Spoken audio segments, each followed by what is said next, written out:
वसई विरार शहर महानगर पालिका क्षेत्र अंतर्गत चलने वाले अवैध बांध कामों की गति पर अंकुश कभी नहीं लगा है। यहां 9 प्रभागों में मनपा के भ्रष्ट अधिकारियों व कुछ चुनिंदा राजनेताओं के संरक्षण में जेड फंड अर्थात झोलझाल फंड लेकर प्रत्यक्ष अप्रत्यक्ष रूप से भूमाफिया सरकारी जमीन या आदिवासी जमीन में अवैध निर्माणों को अंजाम देते हैं, जिसमें प्रमुख तौर पर मुंबई अहमदाबाद राष्ट्रीय महामार्ग से सटे मनपा के प्रभाग पेल्हार और वालिव हैं, जहां हजारों स्क्वायर फीट के अवैध औद्योगिक गाले बनाए जाते हैं। वहीं इन अवैध निर्माणों के खिलाफ कई समाज सेवियों ने मनपा के प्रभागों में पत्र व्यवहार भी किया है, परंतु उसका यहाँ के भूमाफियाओं को कोई फर्क नहीं पड़ता, क्योंकि यहाँ के भूमाफिया मनपा के प्रभाग में नहीं बल्कि सीधे मनपा मुख्यालय में बैठे मनपा उपायुक्त, अतिरिक्त आयुक्त व आयुक्त से साठगांठ करने का दावा करते हैं और अवैध बांध कामों पर कार्रवाई करने के लिए मनपा प्रशासन की नींद तब खुलती है जब निर्माणाधीन अवैध निर्माणों के चलते किसी की जान चली जाए। ऐसा ही कुछ हुआ मनपा के पेल्हार प्रभाग अंतर्गत आने वाले चौधरी कंपाउंड में, जहां विरार मनपा मुख्यालय में बैठे वरिष्ठ अधिकारियों के संरक्षण में बन रहे एक अवैध गाले की दीवार गिरने से एक युवक की मौत हो गई, जबकि 5 लोग बुरी तरह जख्मी हो गए, जिस पर आनन फानन में घायलों को अस्पताल पहुंचाया गया। वहीं जब इस मामले में स्थानीय पत्रकार व समाज सेवियों द्वारा मनपा प्रशासन को ही इस घटना का दोषी ठहराया जा रहा था और अंततः विरार मनपा कार्यालय में बैठे जिम्मेदार अधिकारियों के आदेश पर उमर कंपाउंड, रिचर्ड कंपाउंड व खान कंपाउंड में 65 से 70 हजार स्क्वायर फीट पर तोड़क कार्रवाई की गई।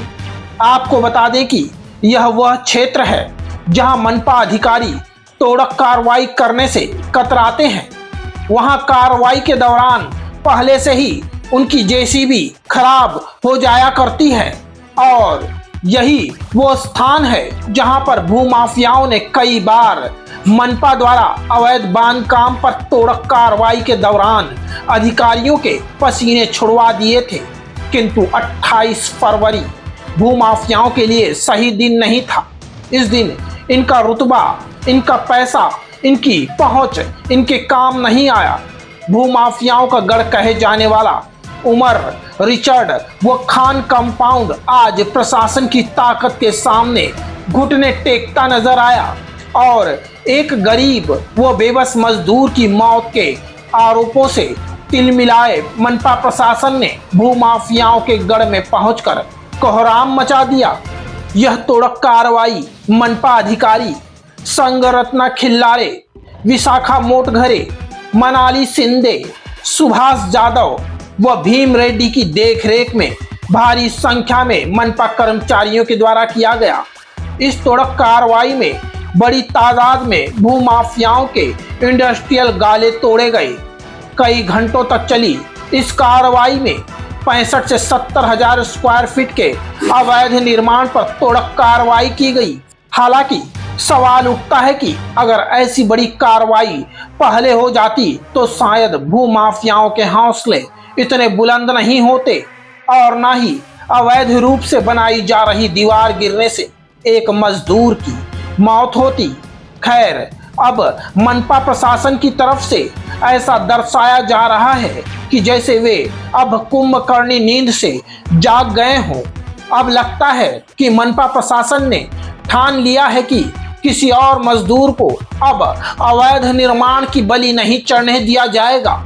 वहीं अब सवाल यह उठता है कि यह अधिकारी किसी की मौत होने के बाद ही अवैध निर्माणों पर कार्रवाई करेंगे।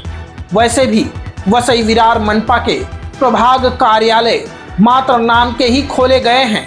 यहाँ पदस्थ प्रभाग अधिकारी उस कठपुतली की तरह हैं जिनकी डोर विरार में बैठे मनपा के वरिष्ठ अधिकारियों के हाथों में है।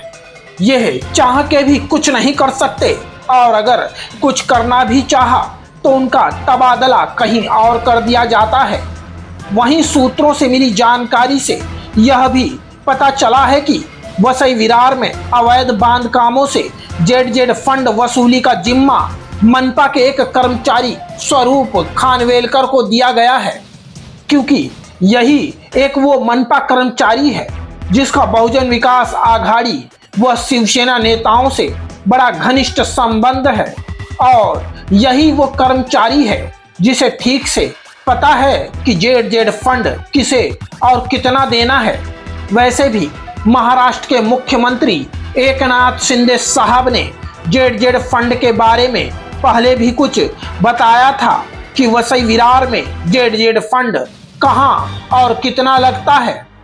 कोई बताते हैं कि उस टैक्स का क्या कहते हैं, बोलते हैं जेड टैक्स। उसका नाम है जेड टैक्स। ये कौन सा टैक्स है यहाँ पर लगाया है? मैंने पूछा ये जेड क्या है, तो बोलते हैं झोल झाल टैक्स। अब ये कैसा नया टैक्स है? कितना रुपया स्क्वायर फीट लेता है?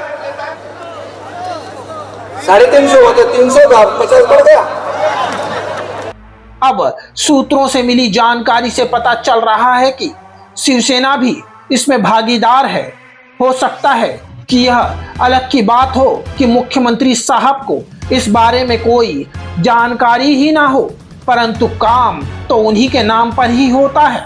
उसी प्रकार जैसे बहुजन विकास आघाड़ी सुप्रीमो हितेंद्र ठाकुर को भी नहीं पता कि उनके नाम पर उनके लोग क्या क्या कर रहे हैं। फिलहाल पेल्हार पुलिस मजदूर की मौत विषय पर मामला दर्ज कर आगे की जांच में जुट गई है। वहीं अब यह भी देखना होगा कि मनपा का यह बुलडोजर भूमाफियाओं के गढ़ में कब तक चलेगा। नाला सोपारा से क्राइम रिपोर्टर्स टीवी न्यूज की एक रिपोर्ट।